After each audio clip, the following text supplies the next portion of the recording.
আসসালামু আলাইকুম। সবার আগে বাছাই করা 10টি আন্তর্জাতিক খবর জানিয়ে দেব। প্রথমেই থাকছে শিরোনাম। তবে তার আগে অনুরোধ থাকবে ভিডিওটিতে একটি লাইক দিবেন।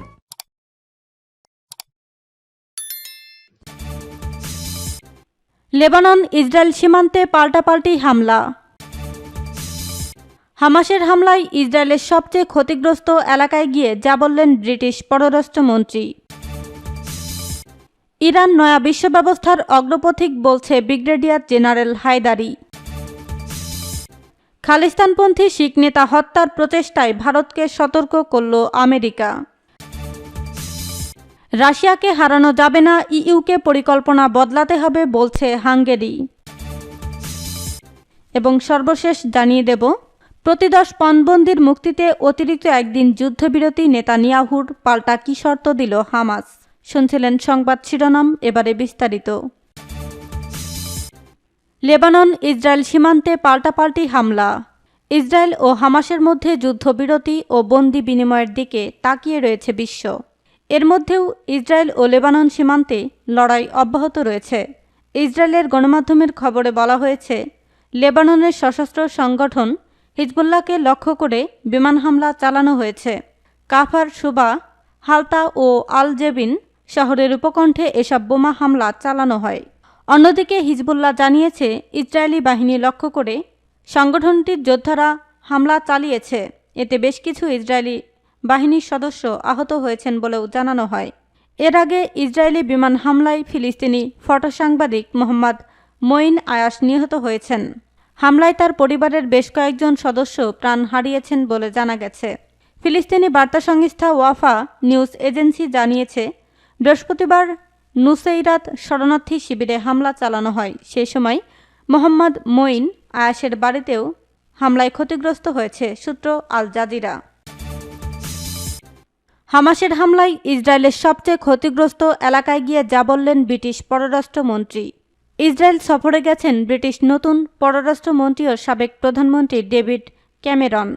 সফরকালে তিনি ইসরায়েলি পররাষ্ট্রমন্ত্রীকে সাথে নিয়ে দক্ষিণ ইসরায়েলের কিবুৎজ বেরি এলাকা পরিদর্শন করেন। গত 7 অক্টোবর হামাসের আক্রমণে এই এলাকাটি সবচেয়ে বেশি ক্ষতিগ্রস্ত হয়েছে। সফরকালে তিনি মানবিক যুদ্ধবিরতির অগ্রগতির আশা প্রকাশ করেছেন বলে জানান। সামাজিক যোগাযোগ মাধ্যম এক্সে তিনি লেখেন, আমি এখানে কি হয়েছে তা দেখার জন্য নিজে থেকে এসেছি।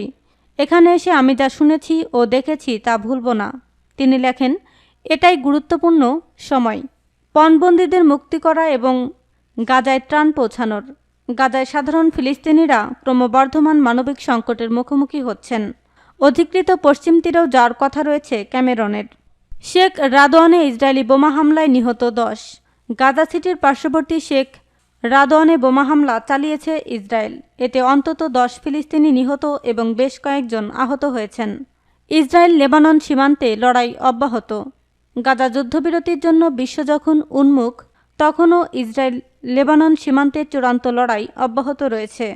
দক্ষিণ লেবাননে হিজবুল্লাহর অবস্থান লক্ষ্য করে বোমা হামলা চালিয়েছে ইসরায়েলি বাহিনীর বেশ কটি বিমান। কফর, সুবা, হালতা ও আরজেবিন শহরের উপকণ্ঠে এসব হামলা চালানো হয়। এদিকে লেবাননের প্রতিরোধ গোষ্ঠী হিজবুল্লাহ জানিয়েছে, তাদের যোদ্ধারা আল মার্জের চারপাশে অবস্থান নেওয়া ইসরায়েলি সৈন্যদের লক্ষ্য করে হামলা চালিয়েছে। এতে বেশ কিছু হতাহতের ঘটনা ঘটেছে। সূত্র আল জাজিরা। ইরান নয়া বিশ্ব ব্যবস্থার অগ্রপথিক বললেন ব্রিগেডিয়ার জেনারেল হায়দারি। ইরানকে নয়া বিশ্ব ব্যবস্থার অগ্রপথিক বলে মন্তব্য করেছেন ইরানের স্থল বাহিনীর commander brigadier general Kiumars Heydari. আজ আরাক শহরে শহীদ স্মরণে আয়োজিত এক অনুষ্ঠানে ওই মন্তব্য করেন। তিনি বলেন, বৈশ্বিক রাজনৈতিক পরিস্থিতি প্রমাণ করেছে, প্রতিটি যুগ পর্বে আমরা এক একটি নয়া ঘটনা দেখতে থাকি। বর্তমান যুগে ইসলামী বিপ্লব হবে নয়া বিশ্ব ব্যবস্থার অগ্রপথিক। নয়া এই বিশ্ব ব্যবস্থার প্রতিশ্রুতি দিয়েছিলেন মরহুম ইমাম খোমেনি। ব্রিগেডিয়ার জেনারেল হায়দারি আরও বলেন, ইসরায়েলের সবচেয়ে বড় গোয়েন্দা নেটওয়ার্ক ছিল, আকাশ প্রতিরক্ষা ব্যবস্থা, আয়রন ডোম ছিল, ছোট বড় আরও অনেক গুপ্তচর সংস্থা ছিল। এত সব থাকার পরও আল-আকসা তুফান অভিযানে মাত্র 24 ঘণ্টায় তাদের সকল ব্যবস্থা ভেঙে পড়েছে। ইরানের স্থল বাহিনীর এই কমান্ডার আরও বলেন, ইসরায়েল আজ যে আচরণ করছে তা ইহুদিবাদীদের পাশবিকতা, শয়তানি এবং উন্মাদনাময় চরিত্রের ফসল। এই কারণেই তারা নির্যাতিত শিশুদের, অসহায় নারীদের প্রতি করুণা না দেখিয়ে নৃশংসভাবে আক্রমণ করে। সূত্র পার্স টুডে। খালিস্তানপন্থী শিখ নেতা হত্যার প্রচেষ্টায় ভারতকে সতর্ক করল আমেরিকা। আমেরিকায় বসবাসকারী স্বাধীন খালিস্তানপন্থী শিখ নেতা গুরুপথওয়ন্ত সিং পান্নুকে হত্যার চেষ্টার বিষয়ে ভারতকে সতর্ক করেছে আমেরিকা। হোয়াইট হাউস বিষয়টি ভারত সরকারের ঊর্ধ্বতন কর্মকর্তাদের কাছে উপস্থাপন করেছে। গতকাল কয়েকটি সংবাদ মাধ্যম এ খবর দেয়, তবে সবার আগে খবরটি দিয়েছে ব্রিটিশ পত্রিকা দ্য ফিনান্সিয়াল টাইমস। এরপর হোয়াইট হাউস পান্নুকে হত্যার ষড়যন্ত্রে ভারতের সম্ভাব্য জড়িত থাকার জন্য নয়াদিল্লিকে সতর্ক করে। মার্কিন সরকার আগেই পান্নুকে হত্যার প্রচেষ্টাকে ব্যর্থ করেছে। ভয়েস অব আমেরিকাকে বিষয়টি নিশ্চিত করেছেন মার্কিন কর্মকর্তারা। গতকাল তারা জানান, আমেরিকার মাটিতে একজন শিখ স্বাধীনতাকামীকে হত্যা করার জন্য ভারত সরকারের এজেন্টদের পরিকল্পনা অত্যন্ত গুরুতর বিষয়। ওয়াশিংটন বলেছে, আমরা এই সমস্যাটিকে অত্যন্ত গুরুত্ব সহকারে বিবেচনা করছি। মার্কিন সরকার বিষয়টি ভারতের সর্বোচ্চ পর্যায়ে জানিয়েছে। ভারতও এ নিয়ে বিস্ময় প্রকাশ করেছে। তারা বলেছে, এ ধরনের কার্যকলাপ তাদের নীতি নয়। হোয়াইট হাউসের জাতীয় নিরাপত্তা পরিষদের মুখপাত্র অ্যান্ডিয়েন ওয়াটসন ভয়েস অব আমেরিকাকে এসব কথা বলেন। এ বিষয়ে পান্নুন বলেন, আমেরিকার মাটিতে একজন মার্কিন নাগরিককে যে হুমকি দেওয়া হচ্ছে সেটা এদেশের সার্বভৌমত্বকে প্রশ্নের মুখে দাঁড় করিয়ে দিচ্ছে। আমার বিশ্বাস, এমন যে কোনো প্রতিকূলতা মোকাবেলা করতে জো বাইডেন প্রশাসন ভালোভাবেই সক্ষম। তবে তাকে হত্যা চেষ্টার বিষয়ে মার্কিন প্রশাসন আগেই সতর্ক করেছিল কিনা তা স্পষ্ট করেননি পান্নুন। সূত্র পার্স টুডে। রাশিয়াকে হারানো যাবে না, ইইউকে পরিকল্পনা বদলাতে হবে বলছে হাঙ্গেরি। ইউক্রেনের সংঘাত সম্পর্কিত ইইউ কৌশল ব্যর্থ হয়েছে। রাশিয়াকে পরাজিত করা যাবে না এবং তাই ইইউকে অবশ্যই একটি নতুন কর্ম পরিকল্পনায় যেতে হবে। হাঙ্গেরির প্রধানমন্ত্রী ভিক্টর অরবান জুরিখে বলেছেন। প্রধানমন্ত্রী উল্লেখ করেন যে হাঙ্গেরি শুরু থেকেই ইউক্রেন সম্পর্কে রাশিয়ার পদক্ষেপের নিন্দা করেছিল, কিন্তু এ কর্মকাণ্ডে পশ্চিমা প্রতিক্রিয়া ভুল ছিল। আমাদের কৌশল কী ছিল? ইউক্রেনীয়রা যুদ্ধ করবে এবং জিতবে, আর রাশিয়ানরা হেরে যাবে। বাস্তবতা কি? ইউক্রেনীয়রা যুদ্ধ করে মরছে, আমরা কি করতে পেরেছি? রাশিয়া হারবে না, তাই নীতিতে পরিবর্তন আনতে হবে। অতএব আমাদের অবশ্যই বাস্তবতার মুখোমুখি হতে হবে। আমাদের অবশ্যই প্ল্যান বিতে সুইচ করতে হবে। অরবান বলেন, বর্তমানে ইউরোপীয় ইউনিয়নের এমন কোনো পরিকল্পনা নেই।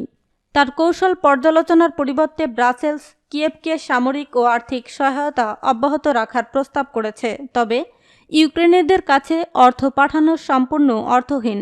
এতে কিছুই হবে না, ম্যাগার্ড নেমজেট পত্রিকাকে প্রধানমন্ত্রী বলেছেন।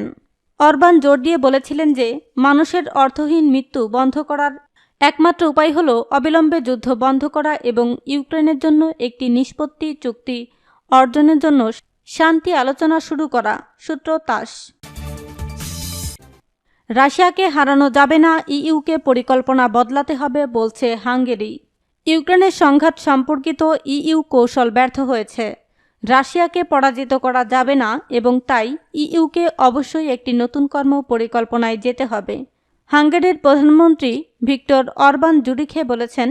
প্রধানমন্ত্রী উল্লেখ করেন যে হাঙ্গেরি শুরু থেকেই ইউক্রেন সম্পর্কে রাশিয়ার পদক্ষেপের নিন্দা করেছিল, কিন্তু এ কর্মকাণ্ডে পশ্চিমা প্রতিক্রিয়া ভুল ছিল। আমাদের কৌশল কী ছিল? ইউক্রেনীয়রা যুদ্ধ করবে এবং জিতবে, আর রাশিয়ানরা হেরে যাবে। বাস্তবতা কি? ইউক্রেনীয়রা যুদ্ধ করে মরছে, আমরা কি করতে পেরেছি? রাশিয়া হারবে না, তাই নীতিতে পরিবর্তন আনতে হবে। অতএব আমাদের অবশ্যই বাস্তবতার মুখোমুখি হতে হবে। আমাদের অবশ্যই প্ল্যান বিতে সুইচ করতে হবে। অরবান বলেন, বর্তমানে ইউরোপীয় ইউনিয়নের এমন কোনো পরিকল্পনা নেই। তার কৌশল পর্যালোচনার পরিবর্তে ব্রাসেলস কিয়েভকে সামরিক ও আর্থিক সহায়তা অব্যাহত রাখার প্রস্তাব করেছে, তবে ইউক্রেনীয়দের কাছে অর্থ পাঠানো সম্পূর্ণ অর্থহীন। এতে কিছুই হবে না, ম্যাগার্ড নেমজেট পত্রিকাকে প্রধানমন্ত্রী বলেছেন। অরবান জোর দিয়ে বলেছিলেন যে মানুষের অর্থহীন মৃত্যু বন্ধ করার একমাত্র উপায় হল অবিলম্বে যুদ্ধ বন্ধ করা এবং ইউক্রেনের জন্য একটি নিষ্পত্তি চুক্তি অর্জনের জন্য শান্তি আলোচনা শুরু করা। সূত্র তাস।